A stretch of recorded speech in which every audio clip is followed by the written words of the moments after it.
Hey everybody, this is Tao at the Forge, and it's a little late on Sunday night right now, and I felt like I just saw this and I had to put this out right away because I think it's timely, and all I have to say is this better be a joke. All right, so tomorrow there's supposed to be a banned and restricted announcement. Apparently, this is a spoiler or a leak that came out. I'm not sure if this is real, but it better not be. All right, so let's go over it together. Now, first of all, everyone knows that Oko is kind of ruining the game right now. It's everywhere in Standard. It's all over the place, really. All right, so let's take a look. So Ian Duke says November 18th, 2019. That's tomorrow. Okay, well, actually, today at the time, it's midnight, past midnight, so it's at the time now. But in Standard, Noxious Grasp is banned and Sorcerer's Spyglass is banned. Okay, so no Oko ban at all. Okay, so the list of banned and restrictions cards is formatted here, blah, blah, blah. Okay, next BNR is January 6th, and it's effective November 22nd.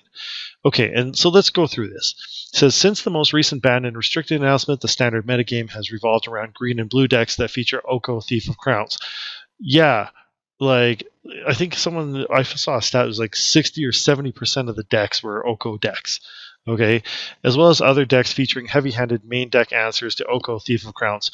We'd like to shift gameplay a little bit away from narrow answers and back towards executing proactive game plans. For these reasons, we have decided to ban Noxious Grasp and Sorcerer's Spyglass. Okay, so let's take a look first at Noxious Grasp. Okay, so Noxious Grasp is 1 in a black instant that says destroy target creature or planeswalker that's green or white. You gain 1 life. All right, now that's pretty narrow. Okay, so it only works against green or white creatures or planeswalkers. It just destroys them, and you gain a life. Okay, so like I said, it's very narrow. It only hits 2 of the 5 colors. Right, so. All right, and so what did Wizards say about this? Okay, Noxious Grasp was initially designed as a narrow sideboard answer to green and white creatures and planeswalkers, sure. Okay, however, data from Magic Online Leagues and from Mythic Championship 6 has shown that Noxious Grasp is being overrepresented in the main decks of almost every black deck that sees play. This is not indicative of a healthy format, and therefore Noxious Grasp is banned. Yeah, you know why, Wizards of the Coast? Noxious Grasp is overrepresented because Oko is overrepresented, you dumbasses. Okay, Oko is basically Oko and Nissa are in 70% of the decks, right? And so everybody has to mainboard this because it's the only answer they have to those threats, right? That's why this is overrepresented. You're banning the symptom, not the problem. If you got rid of Oko, right, or Oko and Nissa, but just Oko alone, right, then Noxious Grasp use would just disappear from main decks all over the place. People would say, okay, well, he's not being played at all. I don't need to deal with him, and I'll put something else in there, all right? But come on, that you can't honestly believe that this is what's causing the problem in the meta. All right, I have an idea of what's really going on if this is the case, but I'll get to that later. Okay, so let's take a look. The second one, Sorcerer's Spyglass. Sorcerer's Spyglass is a 2-mana artifact. And it says, as Sorcerer's Spyglass enters the battlefield, look at an opponent's hand, then choose any card name. Okay, that's pretty good. For 2 mana, and you can play this in any deck, you get to see your opponent's hand. Okay, so what do you get from that? Activated abilities of sources with the chosen name can't be activated unless they're mana abilities. Okay, so what that means is you can use that to turn off Oko or Nissa or things like that. Okay, so what people are saying then, okay, so what's Wizard saying? Sorcerer's Spyglass is another card that's being overrepresented in both the main deck and sideboards of many decks in the current Standard metagame. It's also a 2-mana artifact that requires no color. Okay, that's fine. Basically, they're saying you can put it in any deck. All right, while decks that play Oko, Thief of Crowns, require 3 or more mana to deploy a threat such as Oko, Thief of Crowns. Okay, oh my god, Vraska, Golgari Queen, or Nissa who shakes the world, Sorcerer's Spyglass is able to not only cleanly answer any of these 3 threats, but also look at an opponent's hand and gain valuable information about the cards that they might play. In addition to its strength against Oko Thief of Crown decks, Sorcerer's Spyglass is a versatile and efficient answer to other fringe strategies that exist in the Standard metagame, such as Witch's Oven and Cauldron familiar decks. 1 copy of Sorcerer's Spyglass can disable the activated abilities of all instants of either card, and the prevalence of Sorcerer's Sorcerous Spyglass in Standard. Okay, blah, blah, blah. Sorcerous Spyglass is simply too powerful of a card for these Fringe decks and is therefore banned.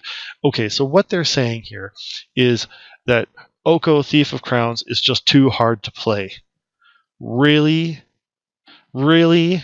You're trying to tell me that honestly Oko Thief of Crowns is too hard to play, right? Because it requires 3 or more mana to get out, like to deploy in that sort of deck. Really? That's what you're trying to say? And that's why 70% of the people are playing this? Like, come on.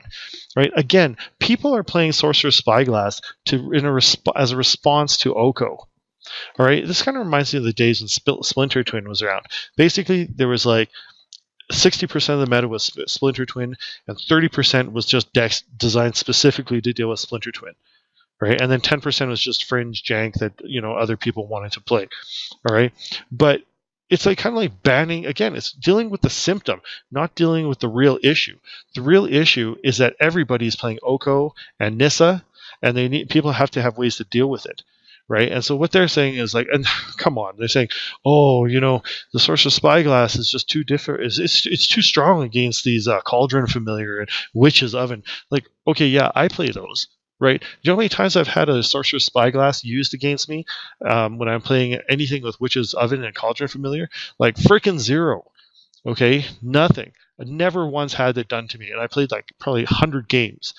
All right, like seriously, I'm like in like the emerald tier already. Like I've never even seen it once. The people are not playing Sorcerous Spyglass to shut down the Cauldron Familiar deck. All right, that they're really not.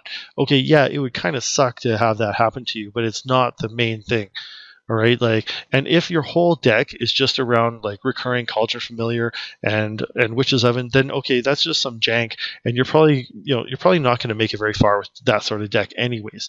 Like you can make it a decent, decently far with that, but come on, you can't honestly tell me that the Cauldron Familiar and Witch's Spyglass deck is they're worried about those players. Like that is not true. Like really, do you think we're a bunch of idiots? Okay, really, what it is that you've got everyone's responding and saying, like, look, like most of the people, more than half the decks you face are playing Oko or Nissa. I don't really see Vraska very often, right? So what the people are doing is they're finding ways to beat Oko and Nissa. Okay, specifically Noxious Glass or Sorcerous Spyglass or both. And they're trying to turn those things off. So if you're playing black, you're going to play Noxious Grasp main board, and if you're not, then you're going to play Sorcerous Spyglass, or you might just play them both, right? Because they're still useful in other places as well. Okay, I get it, fine, right? But come on, you cannot honestly tell me that the Oko decks are not the ones that are warping the format, right? Like, and it's really the real problem in Sorcerous Spyglass and Noxious Grass. This has got to be a freaking joke. I really hope this is not true, because if I see this tomorrow morning, I'm going to lose my crap. Anyways, like this just better not happen, right?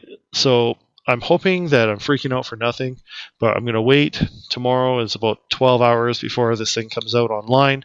We'll see how it actually happens. But I really hope that just this is something that happened, that someone just doctored up to make people freak out.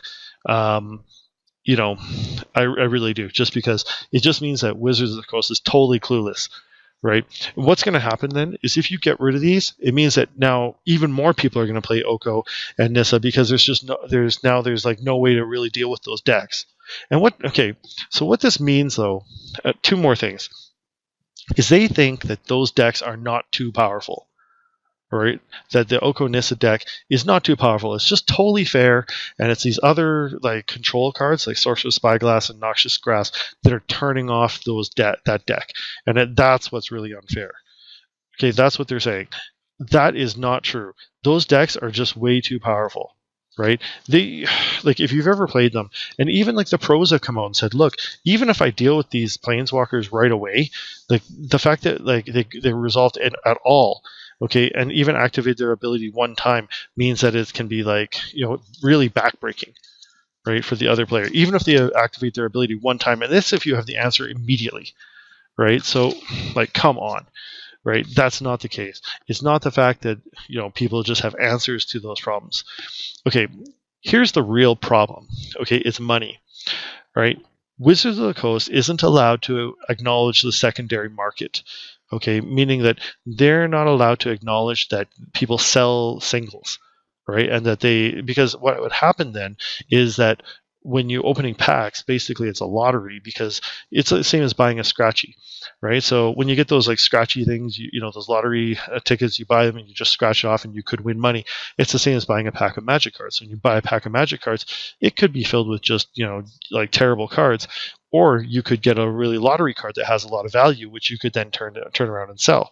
Like right now, I think Oko is selling for like $100 or something in Canada, right? So like, but even if it's like $60, is like, you buy a $5 pack, you could get $60 out of it. So it's essentially gambling, and they don't want to have to deal with their game being considered as gambling, because then there's like licensing and they're trying to gamble with children and blah, blah, blah. So they never acknowledge the secondary market. That's been their position, is that there is no secondary market, that this is just for a game. And if people sell their stuff, well, okay, that's something they're doing, but we don't ever even think of that at all. Okay. But they totally do. Okay. And the problem is, at this point, you've got so many people who have bought into Oko, right? And Nissa. And like right now, like to buy like a playset of Okos is going to be like probably like at least around $300. That's ridiculous.